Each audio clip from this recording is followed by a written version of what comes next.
Okay sir দেখেন তাহলে এবার আমরা দেখব character data type and operation. হ্যাঁ, তো আর character data type represent a single character আমরা জেনেছি, তাই না? কারের মধ্যে আমরা একটাই মাত্র ক্যারেক্টার রাখতে পারবো।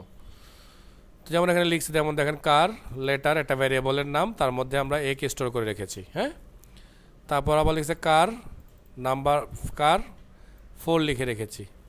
সো যেহেতু এই চিহ্নের মধ্যে লিখে আছে, তার মানে 4টাও কিন্তু একটা ক্যারেক্টার। এটাকে কিন্তু কিন্তু আবার কেউ নাম্বার ভেবে ভুল করবেন না, কারণ এটার সাথে আপনি নাম্বারের কোনো কাজ করতে পারবেন না যতক্ষণ পর্যন্ত ওকে আমরা কনভার্ট না করব। ওকে, আচ্ছা। এখানে একটা মজার ব্যাপার আছে, দেখেন একটা কশন দেয়া আছে, কশনটা একটু ভালো করে জানা উচিত। তাহলে লিখেছে string literal must be string literal must be enclose in quotation mark double, তাই তো? তার মানে বলছি স্ট্রিং ভ্যালুগুলা ডাবল কোটে কমপ্লিট করতে হবে, লিখতে হবে। আর character literal is a single character enclose, তার মানে যখন এটা কার ভ্যালু হবে তখন আপনারা ব্যবহার করবেন সিঙ্গেল, মানে এই যেমন এরকম ধরুন শুধু এই লিখছেন, তাহলে আপনি এখানে লিখবেন শুধু এটা, যদি এটা হয় একটা ক্যারেক্টার। আর যদি বলেন যে না এইটা আমি ক্যারেক্টার না, এটা একটা স্ট্রিং বানাইছি, তাহলে বুঝবো কিভাবে? বুঝতে হলে আমাকে এই কাজটা করতে হবে, এই কাজটা করতে হবে, ডাবল স্ট্রিং। ক্লিয়ার? সো এটা একটা গুরুত্বপূর্ণ কশন ছিল, মানে সতর্কতা ছিল, এটা খেয়াল করবেন। তো সিঙ্গেল কোড থাকলে আমরা ধরে নেব একটা কার, আর ডাবল কোড থাকলে আমরা ধরে নেব একটা স্ট্রিং ভ্যালু। ওকে, সো এখানে কিছু আস্কি কোড সম্পর্কে আমাদেরকে জানাচ্ছে, এখান থেকে এতটুকু আমরা জানবো না। এইখান, হ্যাঁ বলেন। হ্যাঁ, স্ট্রিং তো একাধিক নিতে পারবে, আমরা কারের কাছে স্ট্রিং দিয়ে সেরে ফেলতে পারবো, কিন্তু স্ট্রিংয়ের কাজ আপনি কার দিয়ে শেষ করতে পারবেন না। বুঝতে পারছি? একটু পরে স্ট্রিংয়ে একটু পরে নামবো, তো তখন আপনি স্ট্রিং আর কারের পার্থক্যটা বুঝে যাবেন, একটু সময় দেন জাস্ট। ওকে, সো আমরা এই জায়গাটা থেকে একটু পড়বো। এই দেখেন 16-bit Unicode takes 2 bytes preceded by \u express in 4 hexadecimal digit that run from এরকম, মানে 00 থেকে শুরু করে UFF পর্যন্ত হয়। Hexadecimal number are introduced in a appendix of মানে F. Okay, number system. For example, the English word welcome is translated into Chinese using two characters. So দেখেন কি আসতেছে, এই যে এই কথাটা চলে আসছে। আচ্ছা, আরও দেখেন the unicodes of these two character are U6B22 U8FCE.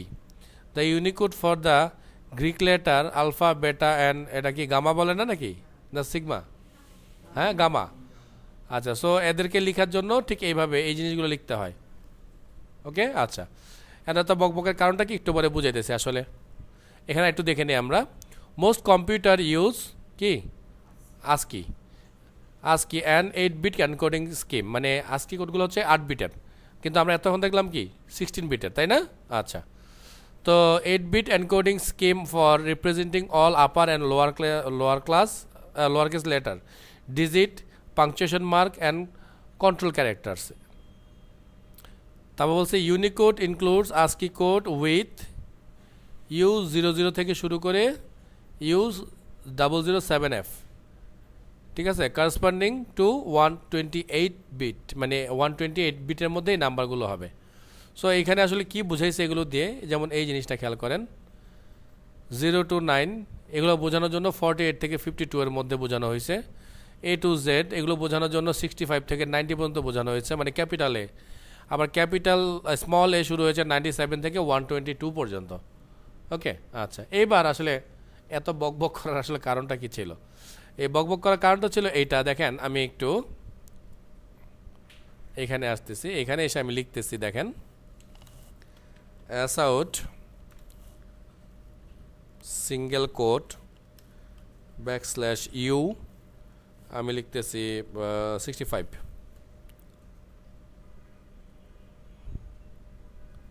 Illegal and Unicode. আচ্ছা তাহলে মনে হয় 4টা ডিজিটের দিতে হবে স্যার, সরি। হ্যাঁ আচ্ছা 0065 লিখলাম। হ্যাঁ সো এই 0065 এটা কি করবে চলেন দেখি একটু।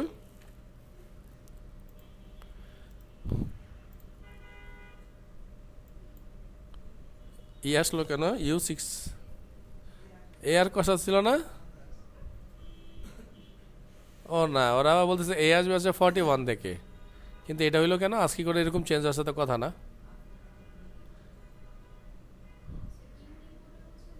ও এটা তো ইউনিকোড করছি আমরা না?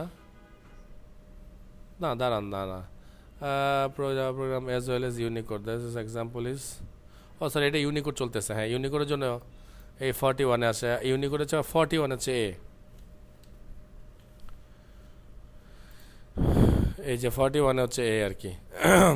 41 থেকে তাহলে 42টা চেক করে নেই, এটা ক্যাপিটাল বি কিনা। হ্যাঁ ক্যাপিটাল বি, তার মানে 41 থেকে 26 পর্যন্ত যেতে যে কটা লাগে এটিগুলো হচ্ছে গিয়ে আপনার তার মানে যেটা বুঝাতে চেয়েছিলাম সে ধরেন এখানে যদি আমার সিঙ্গেল কোড থাকে, এখানে যদি ইউ থাকে, তাহলে এই কথাগুলোর মানেটা হচ্ছে কি, এটা একটা ইউনিকোড, এটা মনে রাখবেন আর কি। এটা এতক্ষণ বকবক করার কারণ ছিল এটা।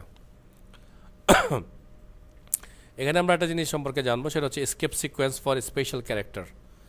এসকেপ সিকোয়েন্স হ্যাঁ মানে কি বলতেছে, সাপোজ you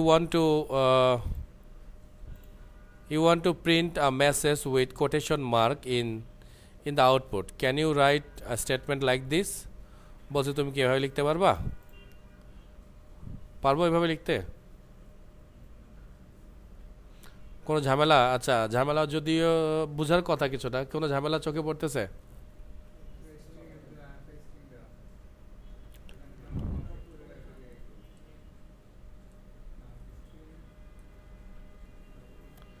এই যে দেখেন স্যার, এই গোলমালটা হচ্ছে এখানে, যে এখানে আর একটা স্ট্রিং শুরু করছে, আবার এইখানে 2টা শেষ করছে।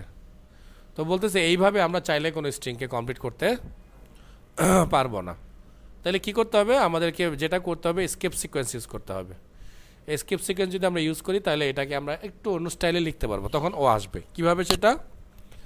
এটা হচ্ছে এইভাবে। কীভাবে দেখেন এখানে কী লেখা আছে। যদি আমরা ইউজ করি ব্যাকস্ল্যাশ বি, তাহলে ও কী করবে? একটা ব্যাক স্পেস দিয়ে দেবে, একটা ব্যাক স্পেস দিয়ে দেবে। মানে কি, খুব ঝামেলা করলো না কথাটা বলে? আচ্ছা চলেন এটা চেকটা আমরা করে আসি।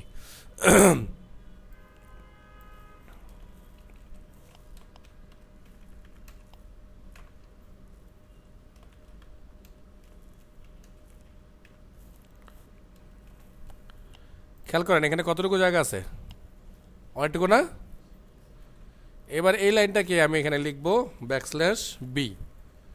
আমি 2টা লাইনকে পাশাপাশি প্রিন্ট করতে, মানে পরপর প্রিন্ট করতেছি যেন আপনার পার্থক্যটা বুঝতে পারেন কি হচ্ছে এখানে। হ্যাঁ আমি রান করছি, দেখেন কি আসলো। প্রথমটার মধ্যে এই এত বড় একটা ফাঁকা আসলো, পরেরটার মধ্যে ফাঁকাটা কমালো। মানে সে কী করছে জানেন? আমরা ব্যাক স্পেস কিতে যে চাপ দিলে কি হবে? একটা স্পেস কমে যাবে। তো ব্যাকস্ল্যাশ বি মানে হচ্ছে একটা স্পেস কমিয়ে দাও। বুঝতে পারছেন? Okay fine. তারপরে আছে কি আমাদের ব্যাকস্ল্যাশ টি, মানে কি ট্যাব। এই তো ট্যাব, তাই না? সো ট্যাবের কাজ কি?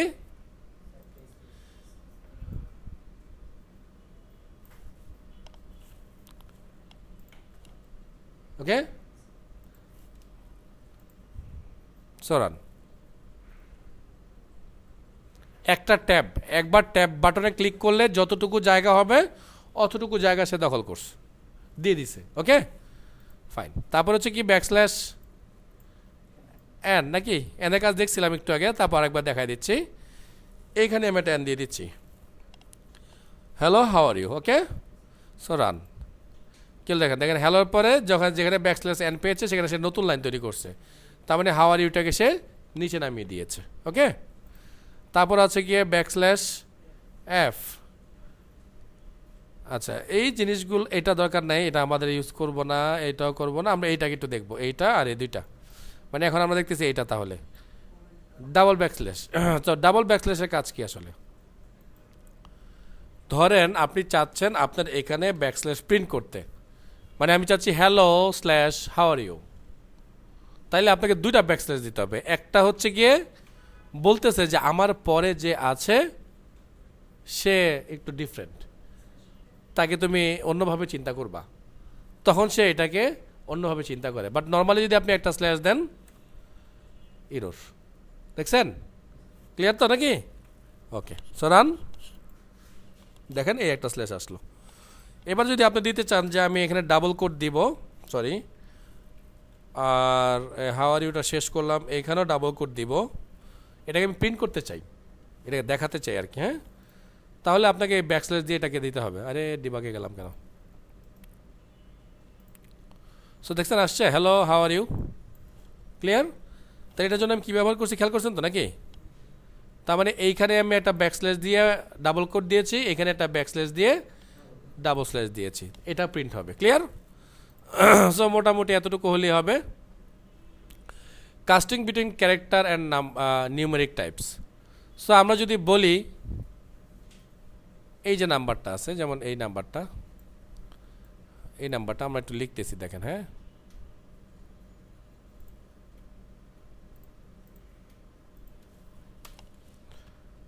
এস আউট না, আমরা একটা ভ্যারিয়েবলে ধরে নেই, এটা কার ch ইকুয়ালস টু কাস্টিং করলাম কার, এখানে একটা ভ্যালু লিখলাম। কি ভ্যালু দিয়েছিল ওরা আমাদেরকে? 0 ইন্টু ab 46 সম্ভবত নাকি, ab 0041, মানে একটা হেক্সাডেসিমাল নাম্বার, লাইন ক্লোজ। এবার আমি এই কে এখানে প্রিন্ট করব, মানে আসলে কিছুই না, এটা একটা ক্যারেক্টারের একটা নাম্বার, মানে এটার মধ্যে কোনো একটা ক্যারেক্টার আছে। তো এটা যখন আমি খালি রাখবো তখন তো এটা একটা নাম্বারের মতো থাকবে, তখন আর এটাকে, এই দেখেন আমি এটাকে উঠিয়ে দিচ্ছি, তখন আর ক্যারেক্টার ওকে নিতে পারতেছে না, কারণ এটা একটা ক্যারেক্টার না। কারণ ক্যারেক্টার কী হবে? একটা মাত্র ক্যারেক্টার হওয়ার কথা ছিল, তাই না? তো এখানে তো অনেকগুলো না, এই জন্য সে নিতে পারতেছে না। বাট যখন আমরা এটাকে কনভার্ট করতেছি, মানে টাইপকাস্ট করতেছি, তখন সে নিতে পারতেছে, বিকজ সে জানে এই নাম্বার থেকে সে হয়তো একটা ক্যারেক্টার পাবে। এটা সেই কোন ক্যারেক্টারটা ছেড়ে দেখি আমরা, চলেন। এটা হচ্ছে এ। ক্লিয়ার? স্যার এই নাম্বারটা মানে হচ্ছে 0041, একটু আগে আমরা চালাছিলাম না, এটা হচ্ছে সেই জিনিসটা আর কি, হ্যাঁ, এই আর কি। তো এই এখানে কনভার্সনগুলো করছে। আবার যদি আপনি কনভার্সন করতে চান, সে ধরেন আমি এখানে লিখতেছি 65, সরি, এটা হচ্ছে ওর ফরম্যাট, এভাবে লিখতে হয়। এই যে এখন লিখতেছি, আবার দেখেন খালি লিখতেছি, তাতেও কাজ করবে। হেক্সার ফরম্যাটটা ওইভাবে লিখতে হবে আর কি, হ্যাঁ। সো এই দেখেন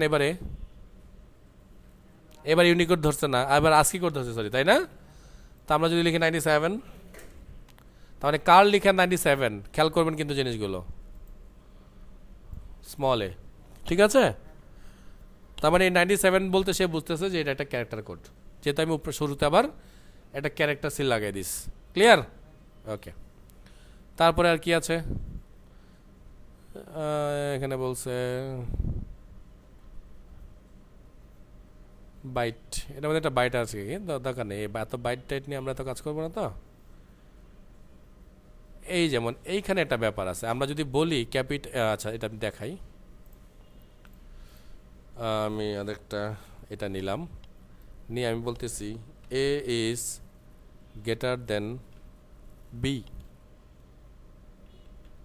ও আবার কার বলে ক্যারেক্টার, ও সরি, ভুল করছি।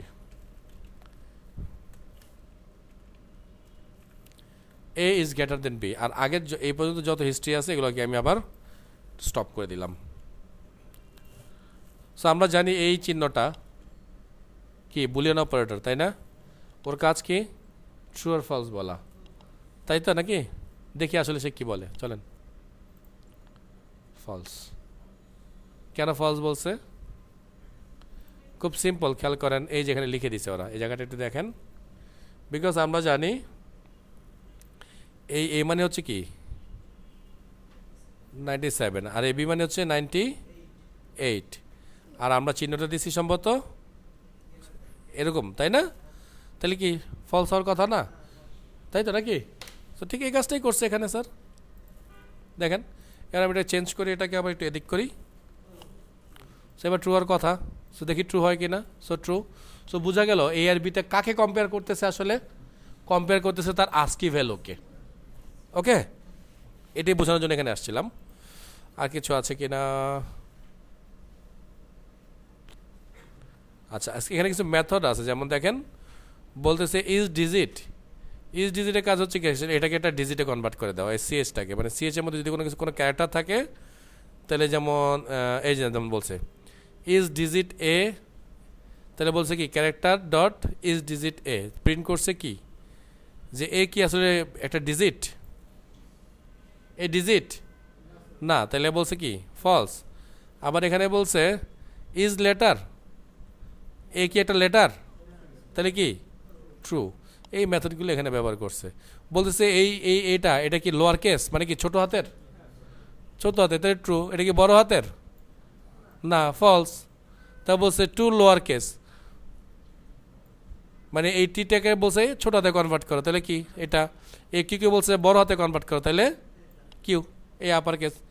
এত মানে কেস নিয়ে, মানে ডিরেক্টলি ক্যারেক্টার নিয়ে তো এত কাজ করবো না, আমরা মিলি স্ট্রিং নিয়ে একটু বেশি কাজ করব। তো যার কারণে এটার এর গভীরে আর যাব না। তাইলে আমাদের আজকে ক্যারেক্টার পর্যন্তই থাকবে, ইনশাল্লাহ আমরা স্ট্রিং থেকে আগামীকাল শুরু করব। ওকে, কারণ স্ট্রিংটার মধ্যে অনেক কিছু আছে, এই চ্যাপ্টারটার মেজর ফোকাসটা হচ্ছে সেই স্ট্রিং পার্টটা। হ্যাঁ, ওকে।